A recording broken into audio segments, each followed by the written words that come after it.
Hi, this is Paul from the Tank Modeler channel with my update on my German 263 Rad 8 armoured car, which is a command vehicle used during World War II by the Germans.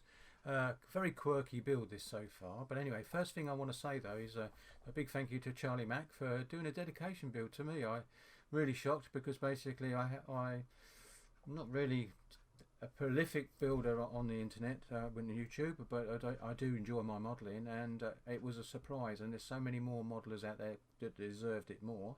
But thank you very much, Charlie. It was a great honour, and I never noticed it at first because obviously I was away for 7 days on holiday, and basically when I came back I was catching up, and then I noticed it. So thank you again. It's a great honour to do that for me, and I'll be looking out for the next update. I've seen you've actually completed the vehicle really, and it's actually done, apart from the traction you was having a bit of trouble. The traction you was letting them dry for the welding with the old screwdriver type knife method, and the old-fashioned rubber tracks as it used to be, and you had problems, and you're letting it dry for a couple of days. So looking forward to the next update on that. Thank you very much again, Charlie. It was a real honour and a pleasure to see it. So right, anyway, back onto this one then. This is my, as I said, what it is, the 263 armoured car. I had a few problems with it, basically because there's certain instructions, like a lot of kits. I don't know whether it's because they've built so many different versions, a few versions of this vehicle using different plastics. You can see there's different colours in the plastics, and that's because of they modified a previous version to make it into the next one.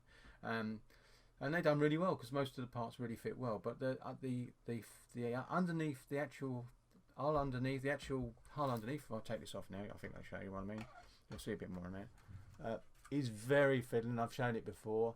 And trying to get those wheels to sit level, because the rods are only so long, and you fiddle around, you get them level, and then when it dries, because I've glued them in place now because I just didn't like the fact that they'd all move around and floppy. So there you go. But it's all done. I've moved the wheels into different positions. They're not that one moves still, but the others don't. That's going to have a bit of glue to keep that still. The valves are in different places, so it looks a bit more like it could do. So that was okay.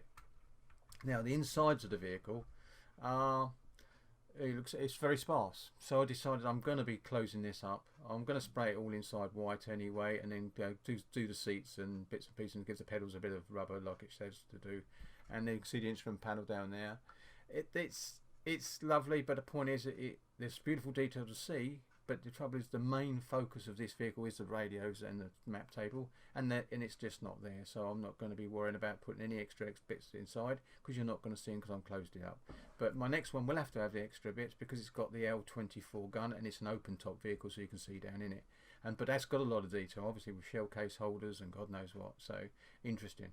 So that'll be a future build later on. So so that's why I've done that. Another thing is this bit here. These are the grooves. I'd love to have that open, but as you can see, you might be able to see, but there's no engine inside there. So when you undo it, all you can see is pedals and no engine.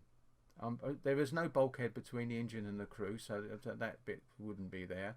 So it's empty again, so I had to use the closed ones. And another thing I found is that bit there, if you put it in there, it just drops straight through. There's nothing to support it whatsoever inside. So what I did, so I don't know if you can see, you might just be able to see 3 little white bits there. You might just be able to, but anyway, there's 3 very thin bits of plastic card put across, left over from the old compass, which is still going on. It's to make it stay there, because otherwise it just drop through. Another little quirk again, another little quirk to come up. Well, sorry about the old shadows there.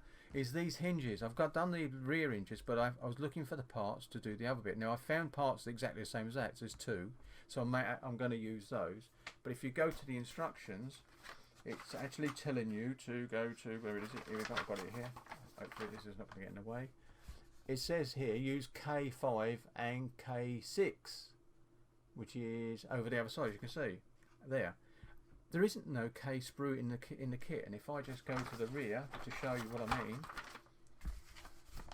basically there's an A, a B, a C, L, N, H, E, I, D, M, T, and then you've got J, which is decals, and G1 and G2, which is photo etch.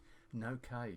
So I'm going to be using the other two bits left over like this because they will do, because they will fit both sides and look the part. And I've looked on photographs and they look like that, but the part they show you in the picture looks different. So that might be for another version. It never got altered for this particular kit. So there you go. So that's one of those things that goes wrong. You can't do much about it. So that's my plans for now. Now what my next part to do is to carry on building all the side bars here, the roof aerial and everything, and before I do that, get these viewing slots fitted with the armour where the space look through a slot, which would have been glass, but the slots on the side, you've got two here, two on the other side, two on the front and two on the rear for the rear driving position, and fit all the other little details, like the shovel and the axe and the pick on the front, and because the shovel's actually on the other mud guard. I'm not if I don't really see what I mean there, or the fenders as we like to call them. So there you go. But the aerial, as you can see now, I've just mentioned that basically the aerial comes off. The top it does anyway. There you go. The reason for that is because you can put the 12, it's nearly 12 inch from this bit up to the top, a very high aerial. Now I'm not going to build that. I'm going to keep them parts separate because it's very finicky until I've got my cabinet built where I can actually put that on top as well. So I won't be doing that, but I can still paint this up and do that.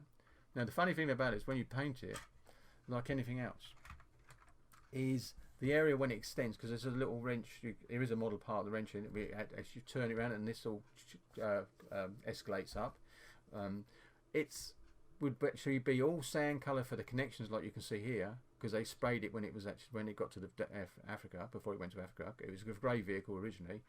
When it goes up, all the middle sections will actually still be grey, so that'd be an interesting sequence. Also, these gun ports, pistol ports or machine gun ports, they will actually be painted grey, and then I will put the actual stick, just place the armoured covers over it, and then basically when I finish doing the sand colour, I can just pull them down and glue them in place so they're open, and you've got grey areas where that would have been, to give it a little bit, you know, because they won't cover everything up. Just like the underneath of this vehicle would be grey, mainly grey, but we have spraying down to actually make it look as if the crews tried to get to every area but they couldn't. They wouldn't have laid underneath the vehicle and done it, so that's still going to be grey underneath. So that's what I'm planning to do with this vehicle, make it look as if it's, you know, it has exactly as that drawing I showed earlier.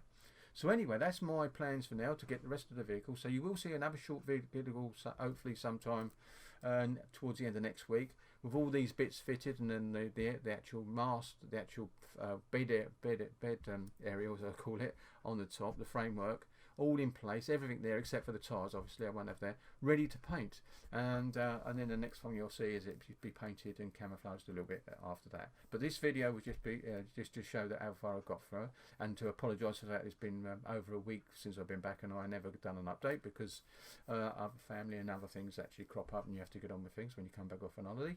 So there you go. And looking forward to my next update as well, and a little bit more building of this. Be doing some tomorrow, can't do some today because I've got things to do. So thank you anyway, and again a quick shout out to Charlie Mack again. If you haven't seen his channel, go there. He does a lot of different models. He even does some of the Da Vinci models, you know, their guns, the tanks, the things that he designed many years. I think it's in the 1400s.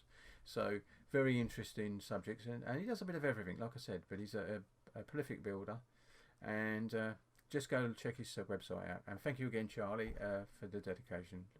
Very, very surprising move. Thank you. Right, here we go then. That's the end of this short video, and happily modelling, and I'll catch you on the next one. Bye.